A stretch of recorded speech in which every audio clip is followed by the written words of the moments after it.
तो आज की क्लास में हम डिस्कस करने वाले हैं नया चैप्टर जिसका नाम है पॉलीमर। और सबसे पहले इसकी डेफिनेशन जो हम डिस्कस करेंगे वो ये कि पॉलीमर जैसे टेफ्लॉन, पॉलीथीन, बैकेलाइट, ये जितने भी एग्जाम्पल है डेली लाइफ में यूज होने वाले पॉलीमर, इनका मॉलिक्यूलर मास जो है वो 10 की पावर 3 से लेकर 10 की पावर 7 यूनिफाइड तक होता है। तो इसका मॉलिक्यूलर मास इतना ज़्यादा होने की वजह से इसको बोलते हैं पॉलीमर। और पॉलीमर जो है वो मोनोमर की एक पॉली यूनिट है। मोनोमर्स, कई सारे मोनोमर कंबाइन होंगे तो हमें मिलता है पॉलीमर। तो डेफिनेशन क्या हुई इसकी? अगर पॉलीमर की डेफिनेशन की बात की जाए तो ये डेफिनेशन है कि a very large molecule having molecular mass in the range 10⁻³ to 10⁻⁷ unified. ठीक है, इसे बोलते हैं पॉलीमर। जो मेडिसिन होती है, जो केमिस्ट्री में एवरीडे लाइफ में हम पढ़ेंगे, वहाँ पर जो मॉलिक्यूलर मास की रेंज है वो थोड़ी आपको कम दिखाई देगी, यहाँ रेंज आपको ज़्यादा दिखाई देगी। तो एक आता है क्वेश्चन, डिफाइन पॉलीमेराइजेशन। पॉलीमेराइजेशन, अब पॉलीमेराइजेशन जो है ये प्रोसेस है एक मोनोमर से पॉलीमर के कन्वर्ट होने की। फॉर एग्जांपल, अगर मान लो इथीन है, ये इथीन है, और इथीन के कई सारे मॉलिक्यूल अगर आपस में कंबाइन हो, रिपीट हो, इथीन इथीन इथीन, ठीक है, तो ये आपका बन जाएगा पॉलीथीन। और इसको लिखने का जो तरीका है वो इस तरीके से हम लिखेंगे। कई सारे रूल रेगुलेशन है जो आपके नीट मेंस में जो भी पूछे जाएंगे वो सारा यहाँ डिस्कस होगा, किस तरह से वो क्वेश्चन को रेज कर सकते हैं। तो ये पॉलीथीन है, ठीक है, इसे बोलते हैं नॉर्मली हम मोनोमर, और ये है हमारा पॉलीमर। ठीक है, ये मोनोमर, तो ये है हमारा पॉलीमर। ठीक है, and the process of converting monomer to polymer is known as polymerization. Polymerization, इसी को बोलते हैं पॉलीमेराइजेशन। तो डेफिनेशन क्या हुई? The process of converting, the process by which monomer are converted into polymer are called polymerization. और आप देखोगे यहाँ पर ये जो यूनिट है डबल बॉन्ड, हमेशा एक बात आप नोटिस करोगे कि डबल बॉन्ड अपनी जगह से गायब होता आपको दिखाई देगा हर पॉलीमर में। यहाँ डबल बॉन्ड अपनी जगह से गायब है, ठीक है। तो ये बन गया आपका पॉलीमर। अभी भी कार्बन के 4 ही बॉन्ड हैं, 2 3 4, ठीक है। The process is called polymerization. अब बात आती है पॉलीमेराइजेशन में क्लासिफिकेशन ऑफ पॉलीमर। तो अगला जो टॉपिक है वो है आपका क्लासिफिकेशन ऑफ पॉलीमर। कैसे आप इसको क्लासिफाई कर सकते हो? तो क्लासिफिकेशन ऑफ पॉलीमर,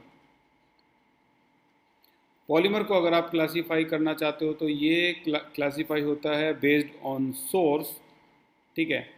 एक है इसका बेस्ड ऑन सोर्स के हिसाब से, ठीक है। दूसरा है बेस्ड ऑन स्ट्रक्चर के हिसाब से, बेस्ड ऑन स्ट्रक्चर। और अगला है पॉलीमेराइजेशन के हिसाब से भी होता है। ये पॉलीमेराइजेशन, यहाँ से क्वेश्चन पुटअप होता है पॉलीमेराइजेशन से। और एक है आपका फोर्स, कि कौन सा फोर्स इसमें यूज़ किया है। तो बेसिकली 4 तरह से इसको हम क्लासीफाई कर सकते हैं, based on source, based on structure, based on polymerization और बेस्ड ऑन मॉलिक्यूलर फोर्स। तो यहाँ पर पहली जो क्लासिफिकेशन है बेस्ड ऑन सोर्स, ये डिस्कस करते हैं अभी हम। तो पहला जो टॉपिक हमारा है वो है बेस्ड ऑन सोर्स। तो अगर हम इसको देखें तो ये पॉलीमर कितने तरह के होते हैं? एक नेचुरल पॉलीमर, नेचुरल पॉलीमर। एक है आपका इसके अलावा semi synthetic polymer, semi synthetic polymer. और एक है थर्ड पे सिंथेटिक पॉलीमर, सिंथेटिक पॉलीमर। और लास्ट है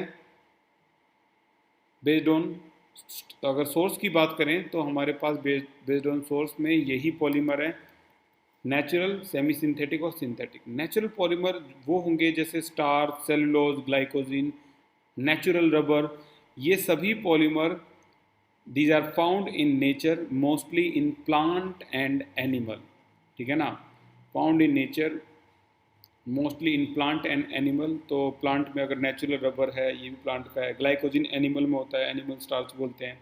स्टार्च और सेलुलोज ये तो प्लांट में होते ही होते हैं।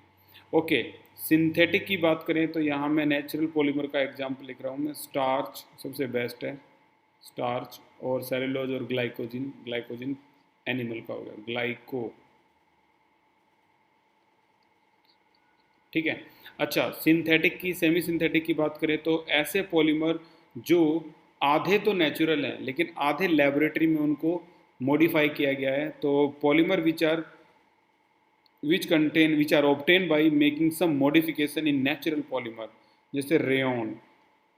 अब रेयन के जो कपड़े होते हैं वो बहुत महंगे आते हैं, क्यों? क्योंकि वो पूरी तरह से आपके सेमी सिंथेटिक हैं, यानी लैब में उनको तैयार किया गया है। Synthetic, these are the polymer which are prepared in laboratory by human being, ये सिर्फ और सिर्फ इंसानों की करामात है, जो इंसानों ने खुद बनाए हैं। तो इनमें कौन सी है? जैसे नाइलॉन की जुराबें, तो नाइलॉन हो गया। पॉलीथीन है, ये इंसानों की बनाई हुई चीज़ है, कुछ तो इंसानों ने बना दी और अब उससे परेशान हो रहे हैं कि यार ये हमने क्यों बना दी, गलती हो गई हमसे। ये पॉलीथीन अब रिसाइकिल हो सकती है, वो डिग्रेड नहीं होती, ये नॉन बायोडिग्रेडेबल है पॉलीथीन, ठीक है। इसी तरह से हम आगे बढ़ें इसमें क्लासिफिकेशन में, तो हमारे सामने आता है based on structure. Based on structure, और बेस्ड ऑन स्ट्रक्चर की बात करें तो ये क्लासिफाई होता है linear polymer, number 1 linear polymer. अब जितने भी ये पॉलीमर है इनके जो क्वेश्चन है आईआईटी या फिर मेंस में, वो कहेंगे कि अपने आप इनकी तैयारी करो।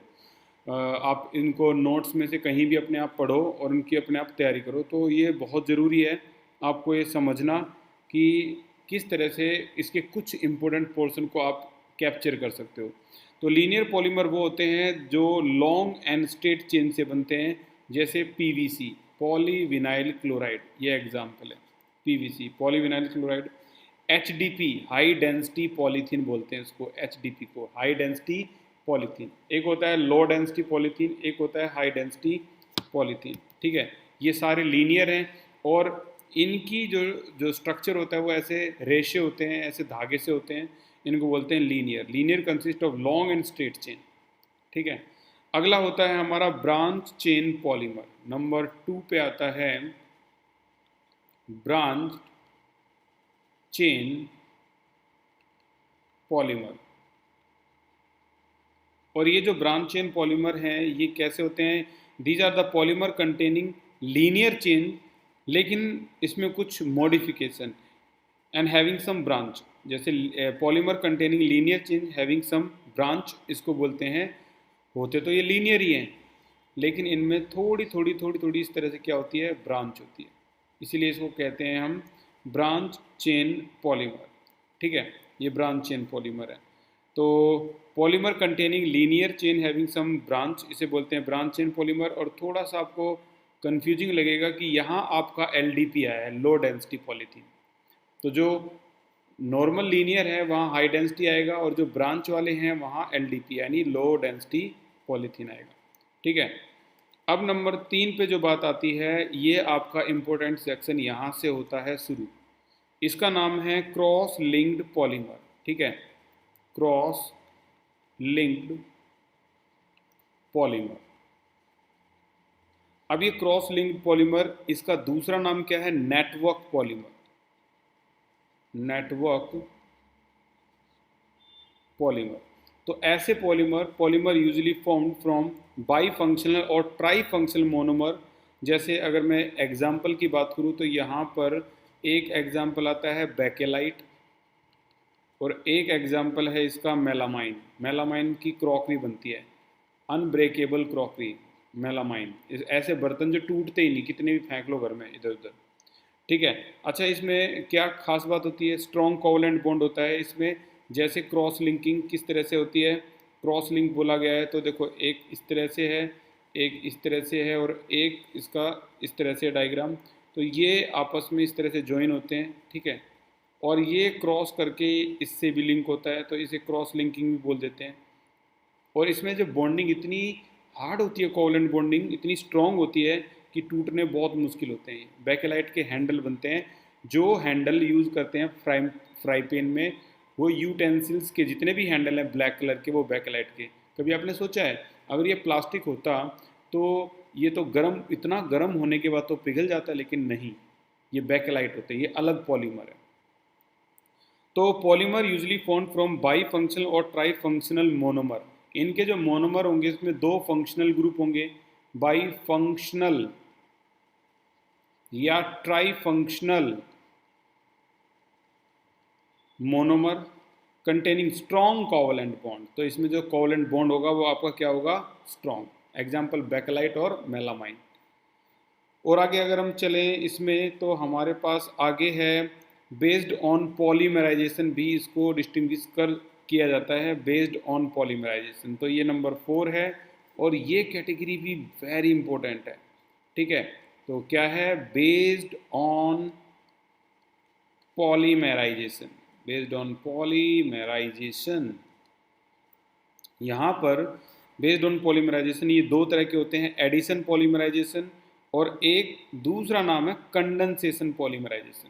तो दोनों नाम मैं लिख रहा हूँ, एक होता है इसमें एडिशन पॉलीमराइजेशन और एक होता है इसमें कंडेंसेशन। अब एडिशन का एक नाम और भी आप बोल सकते हो, चेन ग्रोथ पॉलीमराइजेशन। इसकी हम आगे चल के मैकेनिज्म भी पढ़ेंगे चेन ग्रोथ की, चेन ग्रोथ पॉलीमराइजेशन। और एक जो दूसरा होता है वो है आपका कंडेंसेशन, कंडेंसेशन पॉलीमराइजेशन। ठीक है, और एक होता है इसी का दूसरा नाम जो बोल देते हैं स्टेप ग्रोथ, ये इसी का ही नाम है, स्टेप ग्रोथ पॉलीमराइजेशन। ठीक है, तो कंडेंसेशन और ये एडिशन पॉलीमराइजेशन और एक ये कंडेंसेशन पॉलीमराइजेशन।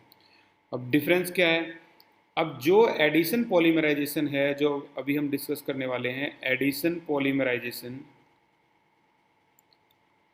इसमें चीज़ें सिर्फ ऐड होंगी, कुछ भी लिबरेट नहीं होता। फॉर एग्जांपल ये दो तरह के होते हैं एडिशन पॉलीमराइजेशन, एक होमोपॉलीमर, एक होता है इसमें होमोपॉलीमर और एक होता है कोपॉलीमर। तो पहले मैं होमोपॉलीमर डिस्कस कर रहा हूँ और मैं बताता हूँ ये क्यों एडिशन पॉलीमराइजेशन है। देखो होमोपॉलीमर में एक ही तरह की यूनिट रिपीट होती रहती है। ठीक है, जैसे ये आपने पढ़ा था थोड़ी देर पहले, इथीन इथीन इथीन, ये इतना ज़्यादा रिपीट होगी और यहाँ जो बन जाएगा वो क्या बन जाएगा आपका, पॉलीथीन। ठीक है, तो यहाँ कुछ आपने महसूस किया, यहाँ कुछ माइनस में कुछ लिबरेट हुआ, रिलीज हुआ नहीं, ये सिर्फ ऐड हुए हैं, इसलिए इसको एडिशन पॉलीमराइजेशन बोलते हैं। इथिन इथिन इथिन इथिन सारे ऐड होते चले गए और क्या बन गया, पॉलीथीन। ठीक है, पॉलीथीन। और बेंजोइल पेरोक्साइड की प्रेजेंस में ये सब कुछ होता है, तो हम इसको बेंजोइल पेरोक्साइड भी बोल देते हैं और पॉलीमराइजेशन भी बोल देते हैं। होमोपॉलीमर क्यों कहा गया है, क्योंकि एक ही तरह की का मोनोमर रिपीट हो रहा है। होमो का मतलब एक ही तरह का monomer, ethene ethene ethene ethene, एक ही तरह का मोनोमर है, ये लगातार रिपीट हो रहा है। अगर आगे दूसरी की बात करें तो इसकी डेफिनेशन भी होमोपॉलीमर की यही बनेगी, polymer formed by polymerization of single monomer species, यानी ये polymerization of single monomer species के रिपीट होने से बनता है। दूसरा है आपका कोपॉलीमर, कोपॉलीमर। अब जो कोपॉलीमर है ये क्या है, इसमें दो अलग अलग यूनिट हैं जो आपस में जुड़ेंगी। जैसे मान लो एक है आपका बूना, इसका एग्जाम्पल है buta 1,3 diene CH2 double bond CH single bond CH double bond CH2। ठीक है, ये है आपका ब्यूटा 1,3 डाइईन। ठीक है, और ये किसके साथ कनेक्ट हो गया, ये हो गया आपका CH2 डबल बॉन्ड CH और यहाँ पर है, इसे बोलते हैं हम स्टाइरीन। ठीक है।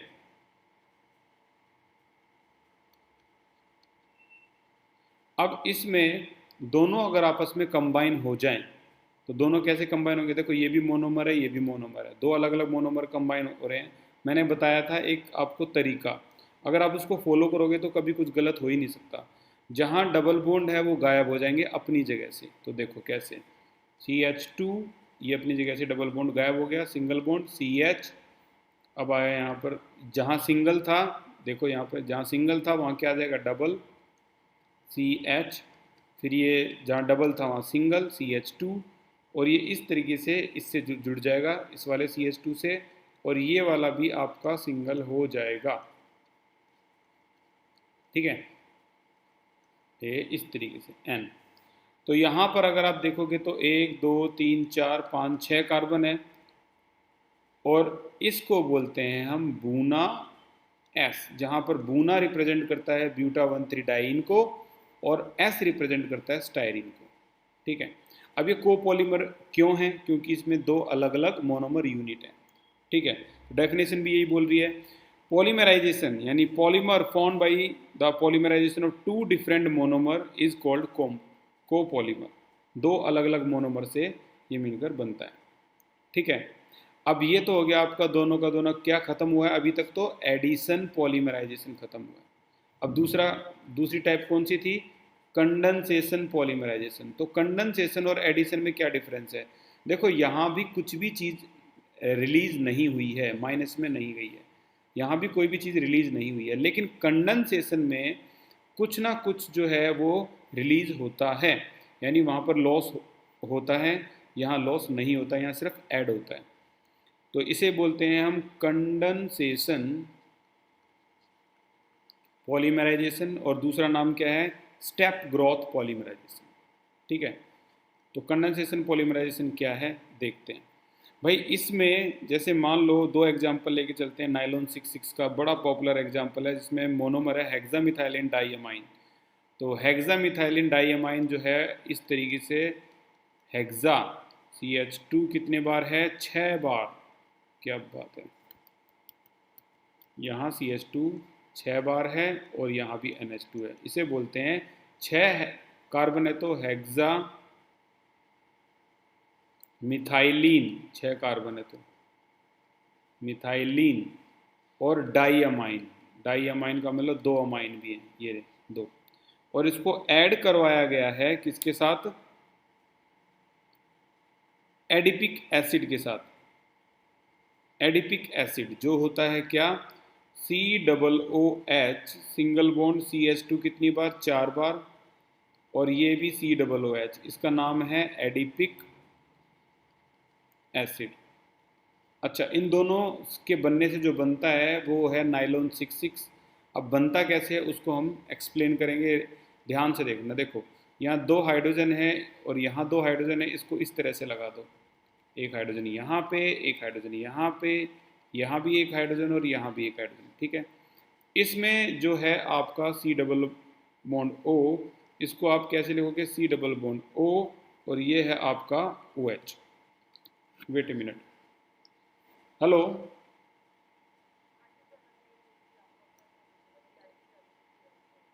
ओके ओके ओके, अभी तक रिसीव नहीं हुई है payment? Okay okay, thank you so much.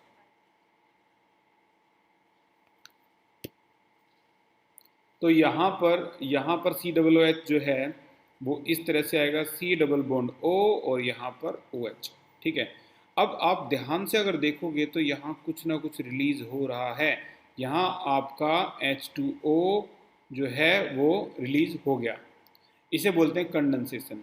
और अब यहाँ पर जो मॉलिक्यूल है वो ऐसे अटैच हो गया, NH, ये CH2 जो है ये 6 टाइम है, ये है NH, और यहाँ C डबल बॉन्ड O ऐसे ज्वाइन हो जाएगा, CH2 ये भी 4, C डबल बॉन्ड O और OH। जो अभी आपने लिखा है इसको बोलते हैं नाइलॉन, वेरी पॉपुलर नाइलॉन 66। और बहुत जगह जैसे जो क्लाइंबिंग रोप्स हैं, जो रस्सियाँ बनाते हैं, वहाँ भी इसका इस्तेमाल होता है। ठीक है। अच्छा, अगर आप इमेजिन करो, थोड़ा सा इमेजिन करो, अगर यहाँ तो चलो हेक्सामिथाइलिन डाइअमाइन है, यहाँ एडिपिक एसिड है, इसके बाद क्या आएगा, इसके बाद फिर से हेक्सामिथाइलिन डाइअमाइन, फिर एडिपिक एसिड, फिर हेक्सामिथाइलिन डाइअमाइन, फिर एडिपिक एसिड, फिर हेक्सामिथाइलिन डाइअमाइन, फिर एडिपिक एसिड, यानी ये कॉन्टिन्यूसली एक एक करके आते रहेंगे। तो बताइए यहाँ अगर यहाँ एडिपिक एसिड है तो यहाँ क्या आएगा आपका हेक्सामिथाइलिन डाइअमाइन, और वहाँ भी अगर ये आ गया तो वहाँ भी अगर आप देखोगे तो यहाँ आपका ये H2O गायब हो जाएगा, ठीक है, और ये भी किससे ऐड हो जाएगा, इसी N से। तो इसीलिए हम क्या करते हैं, इतनी बड़ी यूनिट ना लिख के हम कंसीडर कर लेते हैं कि इसका OH भी गायब हो गया है तो यहाँ N है, इसका H भी गायब हो गया है तो यहाँ पर आपका इस तरीके से ये N आ गया। N का मतलब एक लंबी चेन है, इसको बोलते हैं नाइलॉन 6 क्लाइंबिंग रोप्स वगैरह बनाने में काम आती है, ठीक है। तो कंडेंसेशन में और इसमें क्या डिफरेंस दिखा तुम्हें, एडिशन पॉलीमराइजेशन में कुछ भी एलिमिनेट नहीं होता, लेकिन कंडेंसेशन पॉलीमराइजेशन में एलिमिनेशन होता है।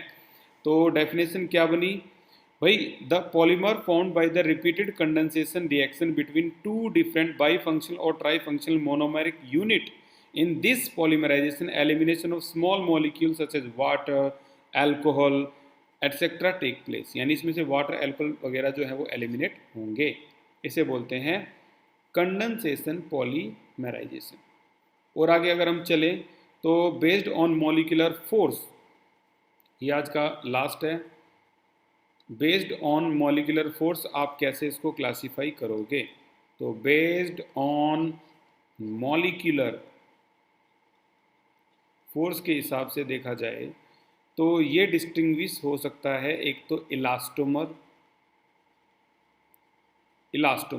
इलास्टोमर क्या होते हैं, जैसे बूना एस, एग्जाम्पल की बात करें तो बूना एस जो आपने ऊपर पढ़ा था, ब्यूटा 1,3-डाइन और स्टाइरिन, ठीक है, और बूना एन ये हो गया, ठीक है। यहाँ पर भी बूना का मतलब है ब्यूटा 1,3-डाइन, लेकिन एन का मतलब है एक्राइलोनाइट्राइल, इसे एक्राइलोनाइट्राइल बोलते हैं, ठीक है। तो ये जो एलास्टोमर है ये इनका बॉन्ड इतना वीक होता है, इतना वीक होता है, तो आपने आसपास अपनी डेली लाइफ में अगर आप चेक करोगे तो जो च्युइंगम होती है उसे आप चबाते रहते हो, वो कभी बहुत जल्दी ब्रेक हो जाती है, फिर ज्वाइन हो जाती है, फिर ब्रेक हो जाती है, फिर ज्वाइन हो जाती है, इसमें जो बॉन्डिंग होती है बहुत ही वीक होती है। अब इसमें इलास्टोमर की डेफिनेशन क्या हुई, the polymer having weakest intermolecular force, यानी जिसके अंदर वीकेस्ट, सबसे वीकेस्ट इंटरमोलिकुलर फोर्स होगा, इंटरमोलिकुलर फोर्स जो सबसे वीक होगा तो वो इलास्टोमर कहलाएगा, वीकेस्ट इंटरमोलिकुलर फोर्स, ठीक है। It has elastic characteristics which permit the polymer to be stretch, जैसे च्युइंगम होती है, तो बूना एस से बनी होती है आपकी च्युइंगम, ठीक है। आगे अगर हम पढ़ें तो अगला आता है इसी के बाद, इलास्टोमर के बाद फाइबर। फाइबर तो आपने जर्नल लाइफ में भी सुना होगा। फाइबर क्या होता है कि इसके अंदर जो बॉन्डिंग होती है वो स्ट्रॉन्गेस्ट होती है, इससे ज़्यादा नहीं होती किसी की भी, स्ट्रॉन्गेस्ट इंटरमोलिकुलर फोर्स, ठीक है। इंटरमोलिकुलर फोर्स जो है वो सबसे ज़्यादा स्ट्रॉन्ग होता है इसमें, सच एज हाइड्रोजन बॉन्डिंग। और इसका जो एग्जाम्पल है ये है आपका क्या, डैक्रॉन, जिससे हेलमेट, सीट बेल्ट वगैरह वगैरह बनती है। और अभी अभी पढ़ा था हमने नायलॉन 6, इसके मोनोमर क्या थे, इसके मोनोमर थे हेक्सामिथाइलिन डाइअमाइन और एडिपिक एसिड। तो जो नायलॉन 6 है इससे क्लाइंबिंग रॉप्स बनाई जाती हैं, ये इतनी स्ट्रांग होती है कि एक ट्रक को भी बांध दो ना इन रस्सियों से तो ट्रक को भी खींच देती है ये, ठीक है। तो ये बहुत ज़्यादा स्ट्रांग होती हैं कुल मिला के। सेकेंड लास्ट आता है थर्मोप्लास्टिक, ठीक है। अब थर्मोप्लास्टिक क्या होता है, ये ऐसे पॉलीमर हैं जिनकी बॉन्डिंग इंटरमोलिकुलर फोर्स होता है, यानी इनके अंदर जो मोलिकुलर फोर्स होता है, they possessing intermolecular force of attraction intermediate between elastomer and fibre, यानी इनका जो फोर्स है वो इंटरमीडिएट होगा, किसके बीच में होगा, बिटवीन इलास्टोमर एंड फाइबर के बीच वाला फोर्स जो होगा वो होगा थर्मोप्लास्टिक का। ठीक है। These polymer can be soften on heating, इसको अगर आप गर्म कर दोगे सॉफ्ट हो जाएगी, और हार्डन ऑन कूलिंग, ठंडा कर दोगे तो हार्ड हो जाएगी, ठीक है ना। यानी इनको रीशेप किया जा सकता है, दे कैन बी रीशेप। एक और पॉइंट है इसका, दे कैन बी रीशेप किया जा सकता है। एग्जाम्पल की बात करें तो ये पॉलीविनाइल क्लोराइड, यानी जिसके आपके घरों में जो वायर होते हैं, तार होते हैं, उनकी ऊपर की जो कवरिंग होती है वो पीवीसी की बनी होती है, ठीक है। आगे चलते हैं, लास्ट है हमारा थर्मोसेटिंग। ये है थर्मोसेटिंग पॉलीमर। इसकी और इसकी इम्पोर्टेंस तो कुछ ज़्यादा ही है, मोस्ट इम्पोर्टेंट, ठीक है। थर्मोप्लास्टिक थर्मोसेटिंग में डिफरेंस भी आते हैं। तो थर्मोसेटिंग पॉलीमर, भाई ऐसा पॉलीमर जिसकी polymer containing strong covalent bond, these polymer are cross link molecule, यानी स्ट्रॉन्ग, इनके अंदर होता है स्ट्रॉन्ग कोवैलेंट बॉन्ड। ये भी एक तरह से फाइबर की तरह स्ट्रॉन्ग ही हो गया भाई, ठीक है। और इसके अंदर क्रॉस लिंकिंग भी पाई जाती है, जो हमने ऊपर पढ़ा था, किसमें, बेस्ड ऑन सोर्स में। बेस्ड ऑन सोर्स में कहाँ पढ़ा था हमने, ये cross link polymer network polymer में बैकलाइट मेलामाइन, ठीक है, यहाँ पढ़ा था। तो ये क्रॉस लिंक मॉलिक्यूल होते हैं। और अगर इनकी बात की जाए तो इनका एग्जाम्पल कौन सा होता है थर्मोसेटिंग का, तो ये बैकलाइट जो है वो यहीं आते हैं, आपने ऊपर ही पढ़ा था। Bakelite is also an example of, bakelite is also an example of cross link polymer या नेटवर्क पॉलीमर। तो यहाँ तक का जो आपका जो पोर्शन था आज की क्लास में होता है ख़त्म। अगली क्लास में हम और क्लासिफिकेशन पढ़ेंगे, ठीक है, और इसकी जो मोनोमर वगैरह हैं, क्या क्या होते हैं, टोटल जितने भी हैं सारे के सारे मोनोमर भी कंप्लीट कर देंगे। Thank you so much for the class, take care.